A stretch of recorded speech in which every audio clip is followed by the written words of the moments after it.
y ya está con nosotros en este miércoles 14 de octubre del 2020, Milena Mayorga, que es embajadora designada en los Estados Unidos. Embajadora, es un gusto tenerle, bienvenida. Gracias, para mí es el gusto estar contigo, Sí. Amanecer acá en el set de TVO, que siempre ha sido una casa muy amiga, muy abierta a los diferentes puntos de vista, y creo que esto es parte de la democracia. Así que gracias por invitarme. Con gran gusto, Milena. El tema es que cuando usted es designada por el presidente, evidentemente, unos se sorprenden en positivo, que algunos sostienen que es la alta mayoría del país que se sorprende en positivo, un pequeño grupo no, pero obviamente empieza usted a tejer ideas de cómo va a ser su actividad, cuál es el horizonte que le va a dar el presidente a la embajada nuestra en los Estados Unidos. A esta fecha, ¿cuáles son los mensajes básicos o las tareas básicas que tiene ya encomendada? Sí, bien, el tema migratorio es un tema muy humano, es un tema que nosotros tenemos que, sobre todo, acompañar a los salvadoreños.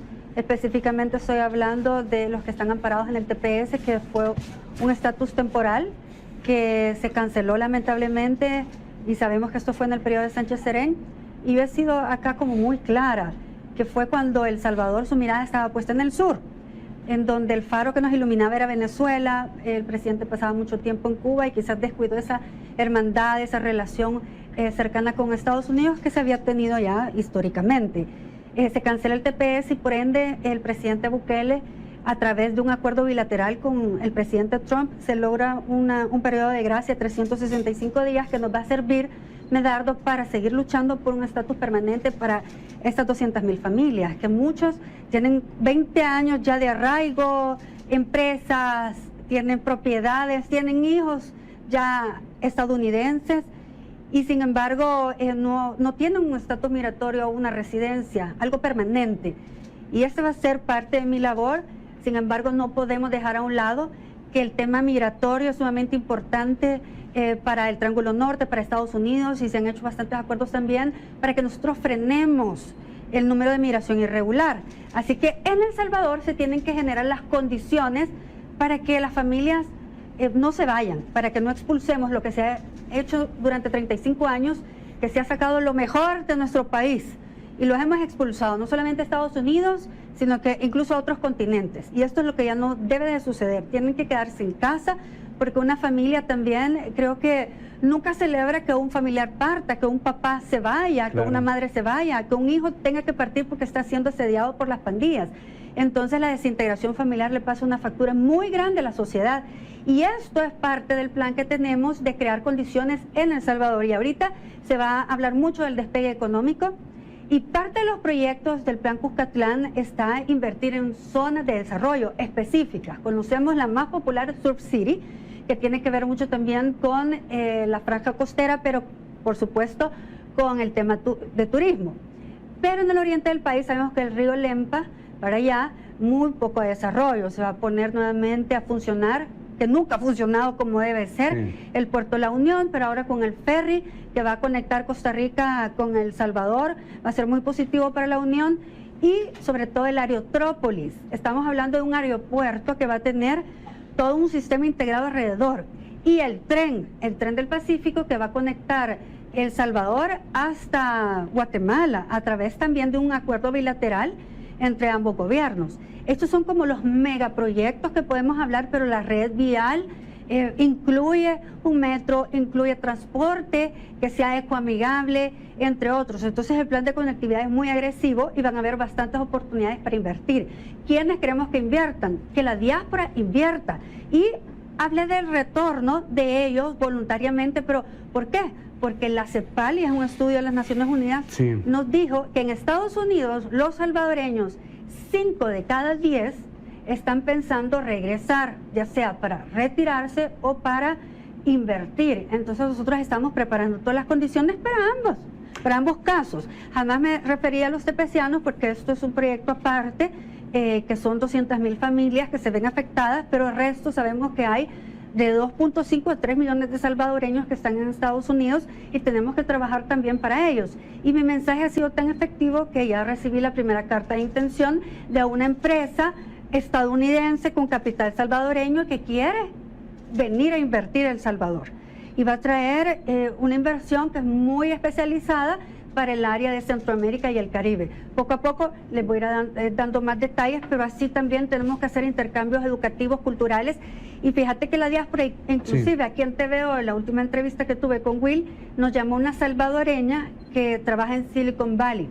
Y este tipo de intercambio educativo, cultural, es decir, que nosotros valoremos también esa experiencia académica, laboral, que nosotros podamos tener, estos enlaces claves para que ellos también nos den sus insumos y aportes para poderlos traer a El Salvador.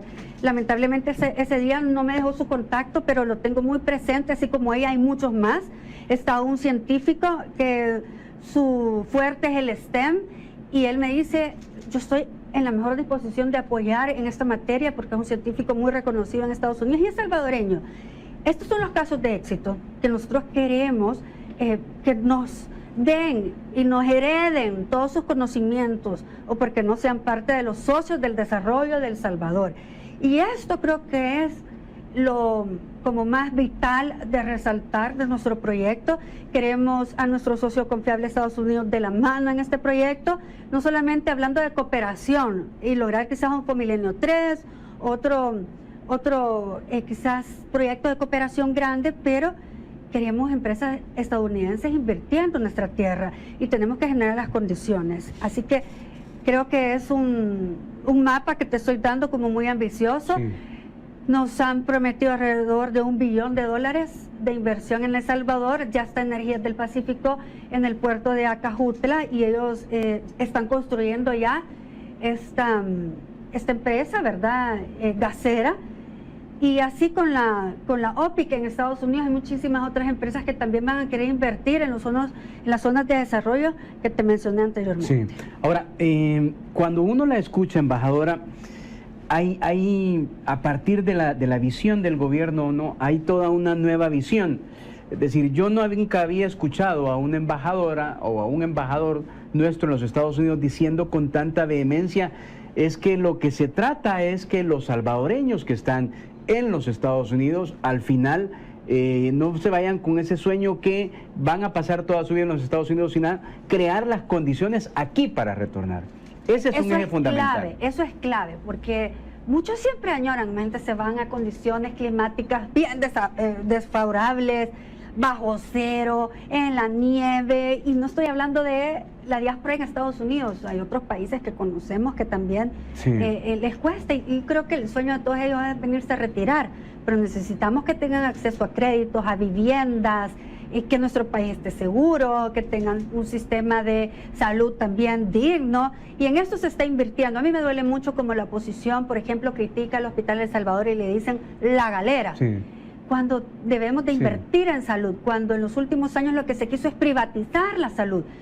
Y al final, si no entendemos el plan Cuscatlán, no vamos a entender hacia dónde quiere el país avanzar. Y es reconstruir un país que ha sido altamente golpeado por la corrupción. Por ejemplo, hemos visto cómo interpelaron al ministro de Defensa actual, un ministro de Territorio, que no hace alarde de su puesto, de su cargo, mientras el exministro está en arresto domiciliar. Y la semana anterior vimos como la Fiscalía General de la República prácticamente le fueron a allanar 8 mansiones. Este es el pasado de El Salvador, pero no es el presente ni el futuro. Y esto es la mejor cara que tenemos que vender a Estados Unidos. El éxito del Plan Control Territorial, que por cierto no ha tenido el acompañamiento de la Asamblea Legislativa al final. Yo he hablado desde hace 7 meses cómo han querido de verdad quizás atacarlo, destruirlo, porque se vivió del tema de violencia, es decir, también es un tema que genera mucho dinero, el tema de la violencia. ¿Por qué? Porque se les vende seguridad a las empresas, etcétera. Así que... Bueno, hubo un director de la policía que a la vez tenía su propia empresa de seguridad privada, ¿verdad? Imagínate si cuando hablamos nosotros de probidad, de transparencia, eso no es correcto. Y esto es lo que El Salvador ha enfrentado. Pero te traigo otra buena noticia, y ya también los salvadoreños me están constantemente preguntando, y es acerca de las visas laborales. Que la embajada americana me dice, tenemos alrededor de 2,000 plazas actuales que se pueden utilizar, y esto es clave en mi gestión, porque tengo que hacer que todos los consulados en Estados Unidos busquen las empresas para que puedan solicitar esa mano de obra calificada de los salvadoreños para que vayan temporalmente, trabajen digamos 5 o 6 meses, luego retornen a El Salvador y tengan muchas más oportunidades de volver con un permiso a trabajar y con las condiciones como cualquier trabajador en Estados Unidos. Sí. Guatemala y Honduras nos ha sacado ventaja en este tema, entonces tenemos que meterle mucha estrategia para que ahorita son 2,000, pero lo vamos a elevar. Y esto es bastante función de los consulados. Entonces yo te digo, más que el tema migratorio, creo que generar bastantes condiciones apropiadas también para los salvadoreños aquí en El Salvador. Y cuando usted dice que Guatemala y Honduras nos han sacado ventajas, es que probablemente aquí se empezó a ponerle empeño desde la llegada del nuevo gobierno, y ellos quizás lo hicieron desde años pasados, ¿no? Por eso es que está ese retraso. Pero usted decía algo muy importante, obviamente hay momentos en que lo tiene que despejar. Ya recibió carta de intenciones de empresarios importantes para invertir al país, que es fundamental en este momento. Sí. Y otros me piden, y que creo que vamos a tener que trabajar en una nueva correlación en la Asamblea Legislativa, no sé si me dan los tiempos o hay buena voluntad en esta Asamblea Legislativa, de hacer una ley especial. ¿Por qué? Por ejemplo, cuando tú quieres hacer un asocio, un APP, público-privado, hay ciertas condiciones, hay un techo de inversión, por otra parte están capitales mixtos, por otra está la ley de concesiones, entonces se tendría que hacer una sola ley para facilitar, hacer menos burocrático. Es lamentable como empresas que son estadounidenses pero que trabajan salvadoreños quisieron venir a invertir en el periodo del FMLN y fue tan burocrático que desistieron. Ahora queremos hacer la gestión mucho más sencilla.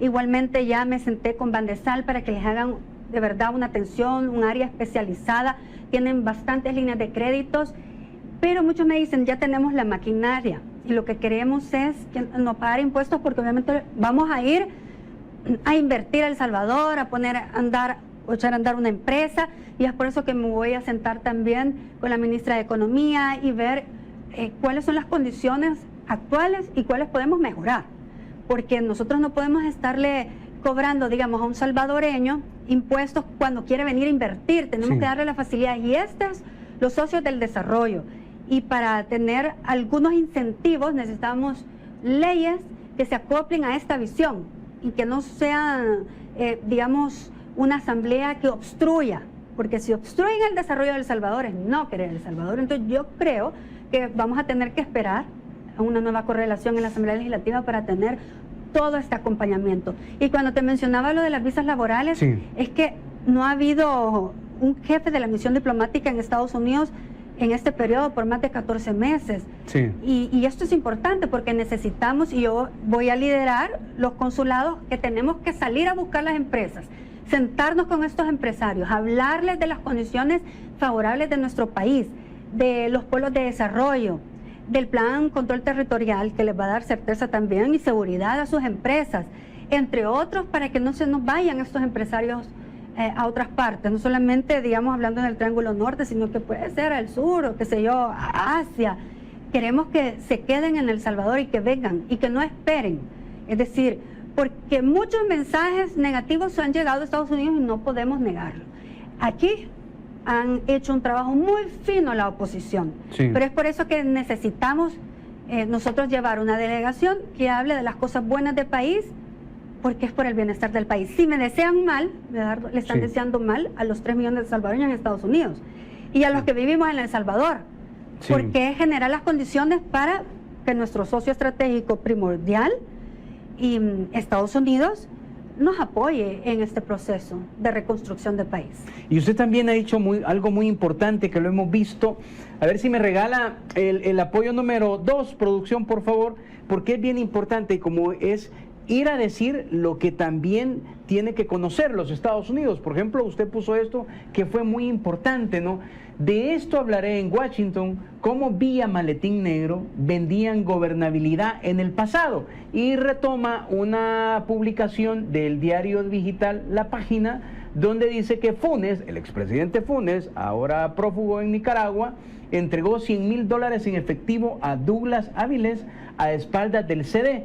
al margen de los operadores políticos salvadoreños en entregas anteriores por Diario La Página durante la administración del expresidente Funes. A ver, digamos que uno logra inferir que eso también hay que irlo a contar, porque usted acaba de decir que la oposición ha hecho un trabajo fino en ir a poner mal al gobierno de El Salvador, y esa también va a ser una de sus labores fundamentales, infiero, no cortar realmente la verdad.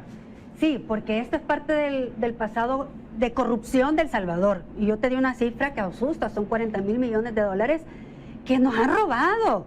Sí. Y que esto detuvo el desarrollo social de nuestro país, porque las escuelas que no tenemos es porque se llevaron ese dinero. El sistema de salud precario lo quisieron privatizar. Estaba espantoso cuando llegó este gobierno y le ha invertido por lo menos en renovar los hospitales que ya existían, en adecuar, y fíjate que iba a ser algo temporal, pero al ver la inversión que se hizo en el Hospital de Salvador, se va a dejar permanente con un hospital de especialidades.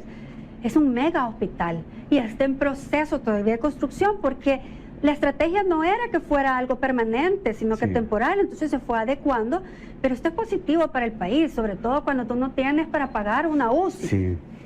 Por otro lado, el tema de seguridad.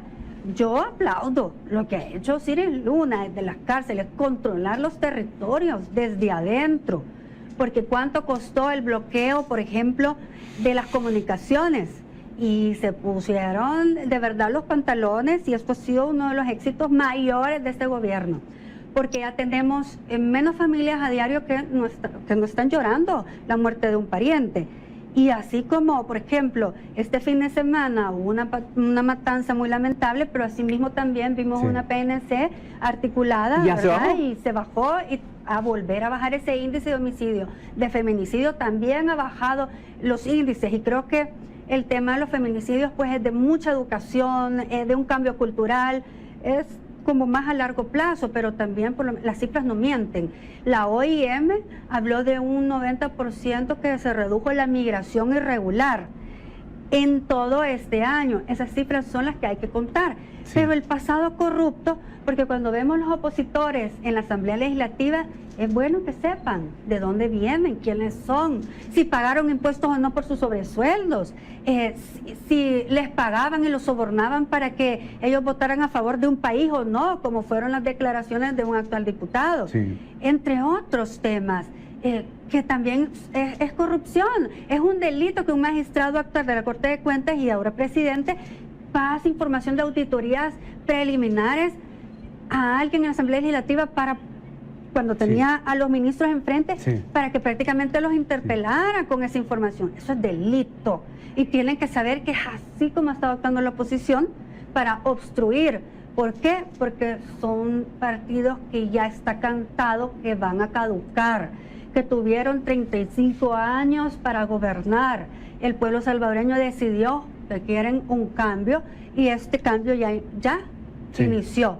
Pero por supuesto que se necesita un acompañamiento de la Asamblea Legislativa, que habla mucho de transparencia, pero yo propuse una comisión permanente de transparencia y anticorrupción para poder revisar la legislatura actual y cerrarle la puerta a los corruptos. ¿Cree que fue de interés de esta Asamblea Legislativa? No, ni mucho menos hacer un acuerdo con la CICIES, que ya está instalada. Ni para discusión, nada, nunca lo valoraron. Y la CICIES, que ya está instalada en nuestro país, que bajo acuerdo también puede trabajar en conjunto con la Asamblea Legislativa, solamente hizo acuerdo con el Ejecutivo y la Fiscalía General de la República, porque para tener quizás más independencia se necesita una ley.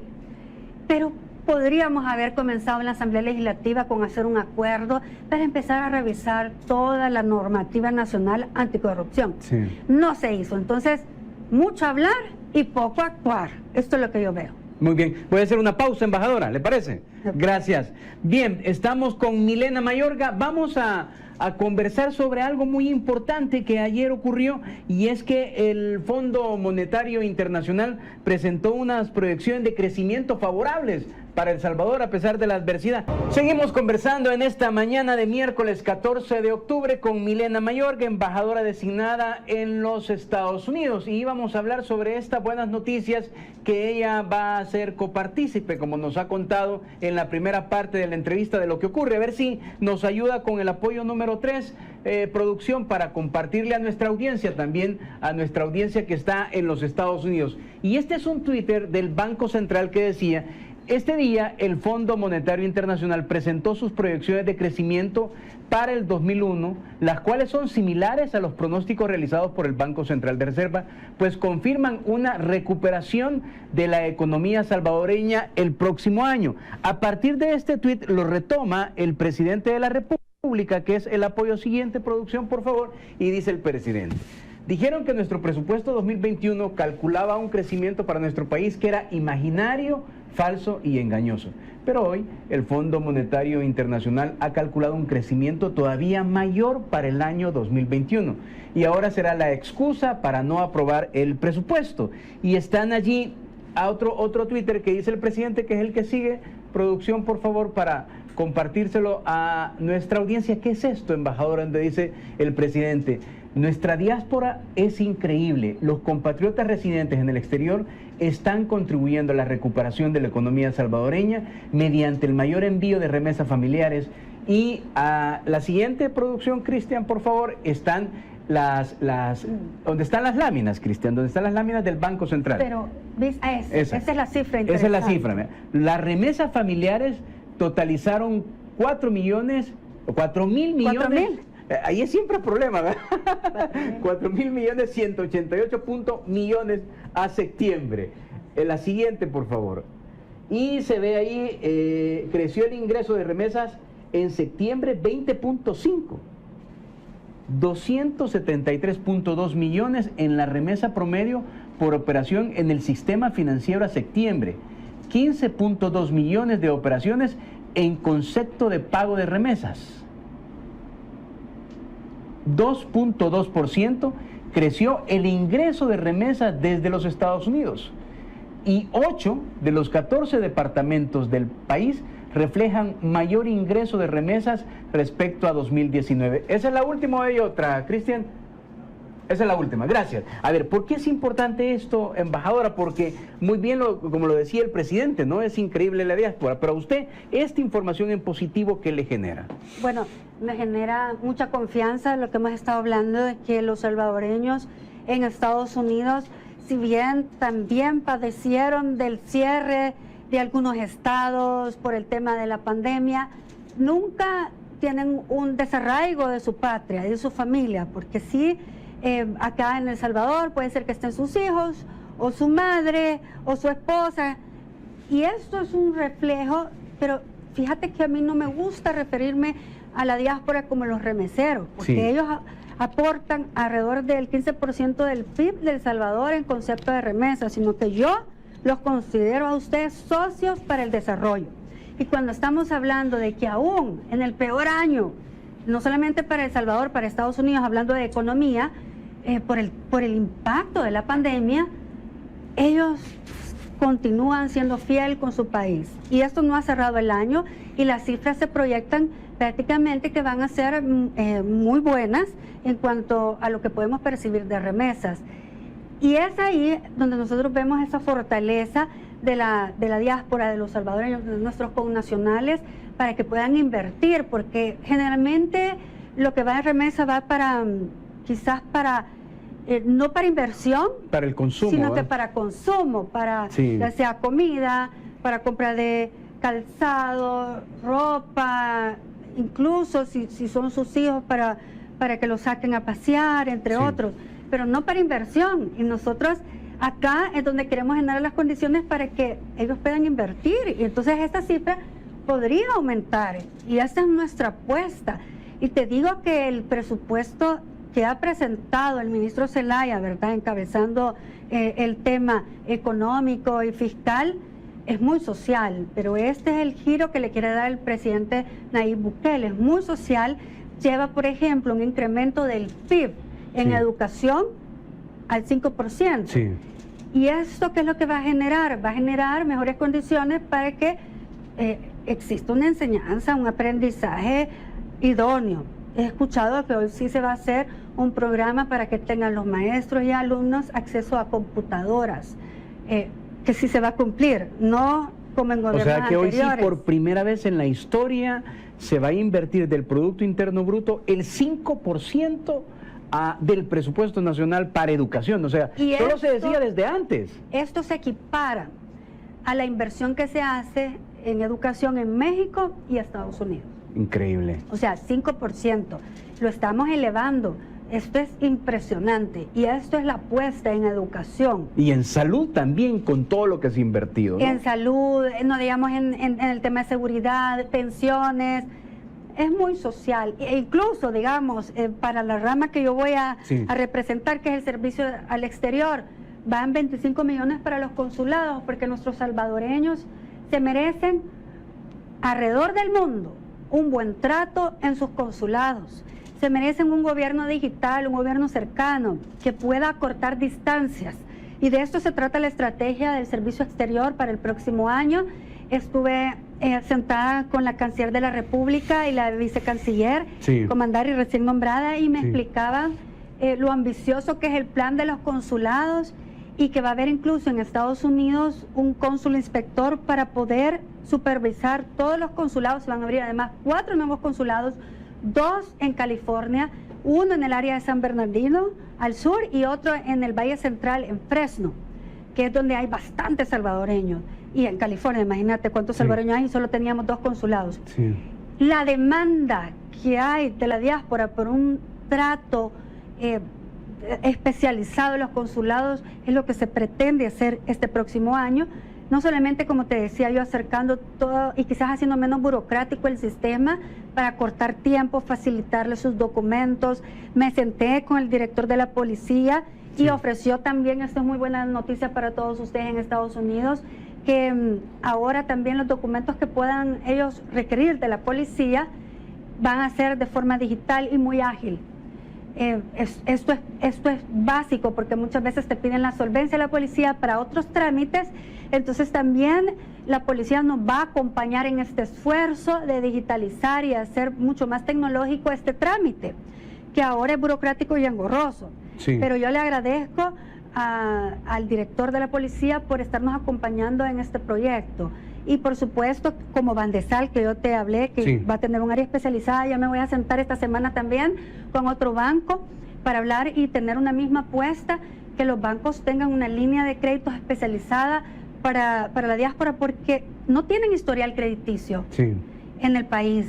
Y acá es donde hablábamos de la necesidad de hacer un convenio bilateral para que tu presentación, por ejemplo, el IRS en Estados Unidos, que es la presentación de la renta, digamos, y del pago de tus impuestos, se pueda homologar. Y ellos acá, como, imagínate, 20 años no tienen un historial crediticio en El Salvador, entonces necesitamos que ellos puedan iniciar un récord y que tengan estas herramientas para que no haya excusa, y podamos facilitar ese apoyo que necesita la diáspora para que inviertan en el país, y también acceso a vivienda, que creo que es ideal. Y creería yo que también hay que ir a contar, embajadora, me imagino, ¿no?, que está seguramente en sus planes lo que realmente ocurrió, porque es que los salvadoreños nuevamente en el exterior no van a poder votar en las próximas elecciones. Y así es como les paga la Asamblea Legislativa a todos ustedes, hermanos salvadoreños. Yo acompañé a las delegaciones en la Asamblea Legislativa, es más, di mi firma, mi iniciativa de ley, para el tema de generar una circunscripción nueva como Departamento 15, en donde no solamente voten y se pretendía que votaran ahorita en el 2021 por alcaldes y diputados, sino que también participen y tengan un diputado que los represente. Una delegación de los Estados Unidos, ¿verdad? De hermanos cercanos, en donde yo les di iniciativa de ley, y es lamentable que así es como les responde el sistema tradicional, captado por estos partidos obsoletos. Y así que escuchen atentamente. Ellos fueron los que no dieron las condiciones para que usted votara en estas próximas elecciones, sino que será hasta el 2024 que van a poder participar. Y se solicitaba que fuera de una forma electrónica, con un mecanismo obviamente seguro, y querían hacer el voto postal, que es mucho más engorroso. Al final, así les responde la Asamblea Legislativa actual a nuestros hermanos de la diáspora. Y esto es lamentable, porque por un lado vemos lo que aportan en cuanto a la economía para nuestro país. Y nosotros por eso es que les vamos a dar el valor que se merecen, porque los salvadoreños no hay ni uno de primera ni de segunda categoría. Somos salvadoreños y tenemos las mismas, los mismos derechos frente a la ley y la Constitución de la República. Embajadora, si quiere recapitulamos, ha sido muy extensa y muy enriquecedora esta conversación, sobre todo para nuestra audiencia que en redes sociales es muy importante. No sé si lo tiene ahí, hay algo que nos llamó mucho la atención y que evidentemente pensamos que, ya lo explicó usted al inicio de la entrevista, que va a ser importante, pero como que fue, que es recurrente, ¿no? A ver si lo colocamos, producción, la gente que llama dice que quiere venir a El Salvador, ¿no? Veámoslo. Sí, Medardo, da mucha lástima ver cómo esta gente ha destruido el país, lo han saqueado, lo han sangrado. Los alcaldes, honestamente, simplemente no se les puede llamar alcaldes, simplemente son delincuentes a cargo de alcaldías. Y me llama mucho la atención cómo un hombre pudo desafiar un sistema tan corrupto y bien establecido como lo hizo nuestro presidente Nayib Bukele. Nosotros en el extranjero, Medardo, por lo menos yo pues ya mero me retiro y yo deseo de todo corazón volver a mi país para retirarme y poder disfrutar lo bello que está quedando en nuestro país. Y es una lástima ver que un gobierno esté trabajando por el pueblo y haya tantos obstáculos que le impidan poder avanzar para poderle dejar un mejor país a las nuevas generaciones de salvadoreños. Embajadora, esto lo va a retomar sin lugar a dudas. Esa necesidad de decenas de salvadoreños que quieren regresar. Es que acá confirma un dato que yo di de la CEPAL, que apoyó a la Cancillería para hacer un estudio y decía 5 de 10 salvadoreños quieren retornar voluntariamente para invertir o retirarse. Entonces nosotros vamos a crear las condiciones para que esto suceda. Y esto es parte de la estrategia principal de esta servidora y de toda la delegación, ¿verdad?, de la misión diplomática en Estados Unidos, porque vamos a poner a actuar a los consulados. Pero ese es un gran dato, embajador, y es importante reafirmarlo. Ese estudio de la CEPAL establece que 5 de cada 10 salvadoreños quieren regresar a en Estados Unidos. En Estados Unidos. Porque esto solamente fue un estudio en Estados Unidos, pero es un dato que nos confirma nuestra estrategia precisamente de socios del desarrollo, porque yo así los he denominado, porque necesitamos el acompañamiento de los salvadoreños. Ellos han vivido en sistemas democráticos casi perfectos, en donde no existe la corrupción que existe en nuestro país, en donde no están captadas, por ejemplo, algunas instituciones para servirle a algunos partidos políticos. Y yo te voy a decir, yo fui a toditas las instituciones de este país, la Fiscalía General de la República, la Corte Suprema de Justicia, por medio de un amparo, fui a la Procuraduría de Derechos Humanos. Alguna institución me acompañó en la violación a mis derechos como diputada, en los episodios de violencia que yo he sufrido desde que anuncié que quería hacer política. Son más de 45 episodios de violencia política hacia una mujer. ¿Alguna de estas instituciones hizo algo? No, pero vemos cómo actúan con tanta diligencia y agilidad cuando se trata de alguien que está en estos partidos políticos tradicionales y obsoletos, porque ya no lo digo yo, lo dicen los salvadoreños, tuvieron su tiempo, tuvieron su época y lo que hicieron fue sangrar a nuestro país. Y entonces otra tarea fundamental que nos ha quedado claro, que también, imagínome, muchos salvadoreños lo están esperando, es cabalmente contar los niveles de corrupción que había en el país y todas esas cosas y por qué tiene tantas trabas el gobierno. Si es que antes el FMLN y Arena gobernaron y cogobernaron muy fácil, pero sabíamos que existía la figura del maletín negro que como que ayudaba, ¿verdad?, a tener una buena voluntad para poder aprobar algunos Llegaban decretos. a casa presidencial los jefes de fracción y ahí sacaban el acuerdo, ¿verdad? Y esto es lo que no existe, entonces por eso es que hay tanto, hay realmente una oposición que obstruye, no se llegan a acuerdos tan fáciles. Vimos cómo el gobierno se sentó una semana en el tema de la pandemia y la emergencia nacional, y al final ellos casi que rompieron el proyecto que se había trabajado en consenso. Se utilizó un 30% y lo demás ellos lo modificaron a beneficio de sus patrocinadores, pensando, ¿verdad?, en la figura de que necesitan patrocinio para las elecciones. porque no puede ser que tú ponderes a la empresa privada versus la salud del pueblo salvadoreño. Y el salvadoreño ha aceptado valientemente que el COVID fue muy bien abordado por el gobierno. Y esto es otro de los temas que voy a ir a abordar a Washington. Somos ejemplo para la región en cuanto a las cifras, el control, la forma en cómo se activaba el gobierno, hacer cercos sanitarios, la forma en cómo se atendió la pandemia. Se han hecho, bueno, casi 500,000 de pruebas PCR. Sí. Y siempre fuimos a la cabeza en cuanto a las pruebas. Y esa es la única forma como podías detectar un caso, porque muchas veces sabemos que hay personas positivas al COVID-19, pero no tienen síntomas. Y es ahí donde de repente podíamos nosotros detectar estos casos. Y el abordaje de la pandemia es también otra de las cartas de presentación de este gobierno, porque hemos sido exitosos y es por eso que gracias a Dios los hospitales no están llenos. Gracias a Dios se construyó un hospital que tiene muchas camas UCI, que gracias a Dios no se ha tenido que ocupar y que están listas, por si viene una nueva oleada. Están listas. Embajadora, nosotros todos los programas de TVO tienen una increíble audiencia a nivel de redes sociales, de gente que está en los Estados Unidos y en cualquier parte del mundo. Estaban a la expectativa de la entrevista. Ya para cerrar, ¿qué es lo que va a hacer Milena Mayorga como embajadora? Hemos hablado todo eso, pero sustancialmente el mensaje, ¿eh? Por supuesto que el tema migratorio es un tema muy humano, pero nos vamos a enfocar bastante en el tema económico para desarrollo del país.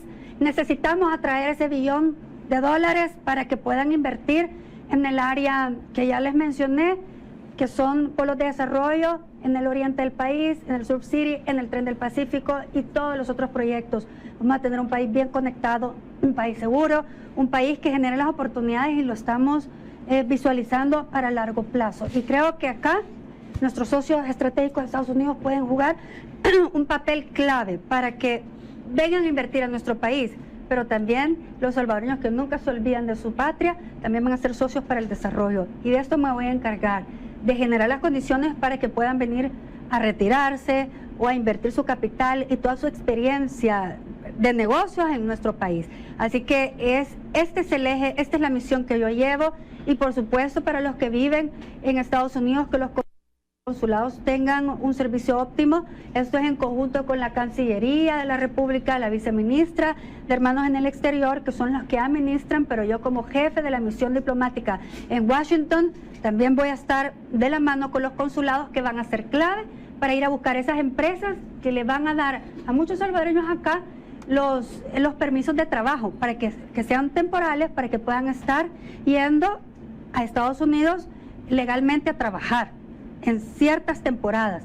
Y esto es trabajo también de muchos consulados, porque se necesita, por supuesto, encontrar estas empresas en los diferentes estados de Estados Unidos. Okay. Así que esta es la apuesta, y van a tener una embajadora muy cercana, una embajadora que no se va a enfocar en cócteles y en esa vida que tienen los diplomáticos, sino que en general esas condiciones para el desarrollo de nuestro país. Y ustedes van a ser nuestros socios en la diáspora. Muy bien, gracias, oye. Gracias nuevamente por este espacio. Gracias. Feliz día.